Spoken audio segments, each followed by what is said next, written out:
So Pokemon Uranium was taken down by the developers, Twitch and someone else. Not Twitch, the site, but the one of the developers just goes by the name of Twitch.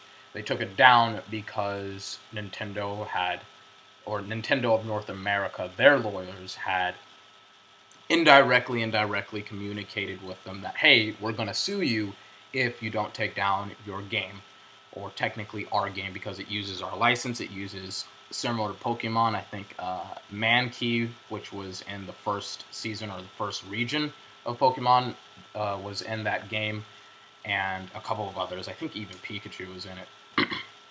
So Nintendo was going to sue them if they continued to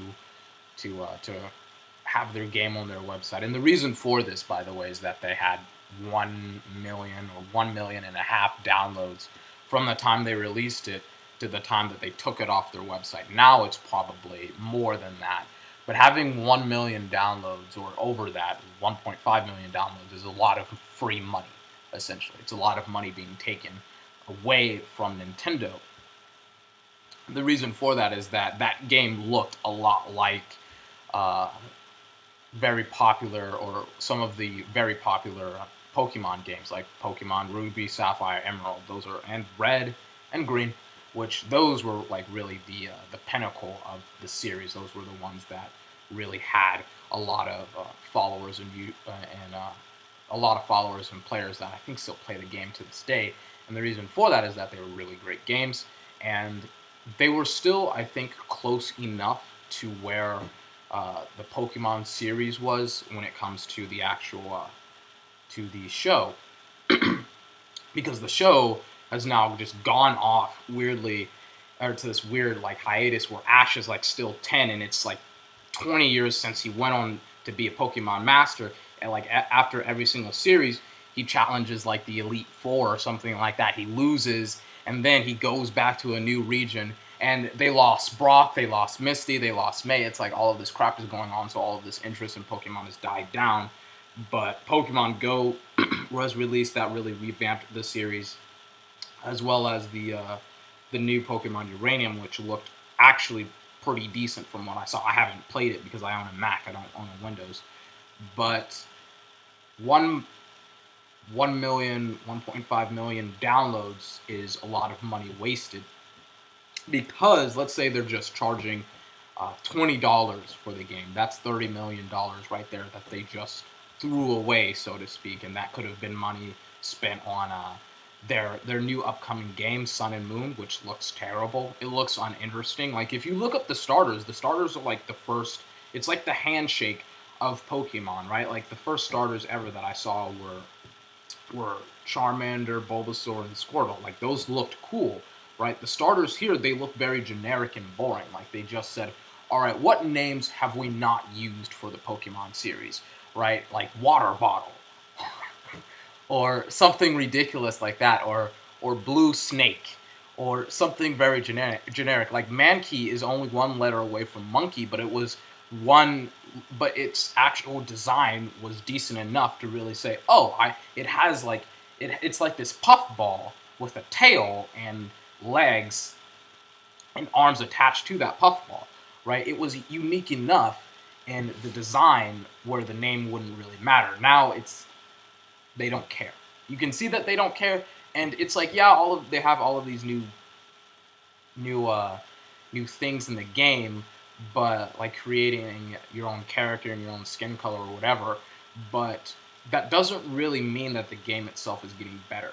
And I think that's the problem with the Pokemon series, is that the game isn't getting better. And again, they wanted the money from Pokemon Uranium. If people were like, all right, I could just play Pokemon Uranium instead of the crap that is Sun and Moon, right? I mean, The Witcher 3, one of the more popular games in 2015, it sold like 6 million copies in the first like 6 days of its release. And if you're charging $60 million or not 60 million, if it takes like $32 million to create, and no, it did take $60 million to actually create, and you're charging $60 a pop for each game, and you've sold over 6 million copies in your first 6 days, I mean, that's a lot of money to be had. I'm not saying Sun and Moon is going to be able to break, the records that The Witcher 3 broke, but it's like even like 100,000. If you're charging like 20,000 or $20 per game, that's $2 million for like 100,000 people buying your game, right? And Nintendo's pissed off at uh, at the fact that their game has competition from its own like license. It's weird in the sense that they're having to compete with their own license for fans. And the reason, and I don't think Sun and Moon is going to sell very well. My sister, she bought a Nintendo DS or Nintendo 3DS to get like the new Pokemon. I don't know what it was called, but it was to get like the new Pokemon game. And she even said that it was boring. It was very easy to play. Like they gave you Pokemon, they gave you like the stronger type. Like if let's say if you got like a grass type Pokemon as your starter Pokemon, right? They would give you a water type Pokemon to beat your rival with, right? And it seems like the games are just getting it seems like the games are just getting dumber and dumber. I'm trying to remember the first Final Fantasy game that was released in America. That was this really easy game to play. It was kind of like SquareSoft was like, the Americans are dumb, the Western world is dumb. We have to send them this very easy to play game before we can send them like Final Fantasy 3 or Final Fantasy 6, right?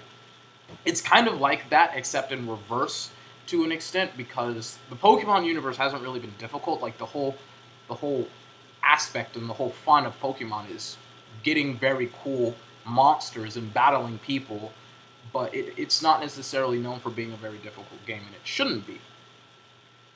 But personally speaking, I think that the developers, they're still going to they're going to try. I think they're going to do some slim shady shit. I think they're going to try and have these very reliable links for their actual game, and then they're going to say, all right, it's not on us.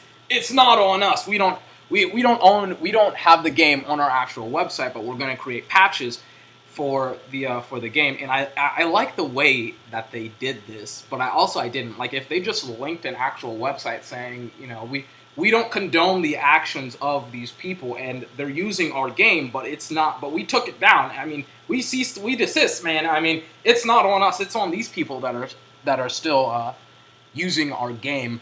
But if they could create like a legitimate download link to their game, I think that would be great, and I think that would really mess with Nintendo. And I love it when people mess with Nintendo. I love it. I don't know why. I don't like Nintendo anymore. All right, that's it for the one other person watching the video. I hope I'll see you again. To anyone else who's new, I hope I'll see you again. All right, let's get it.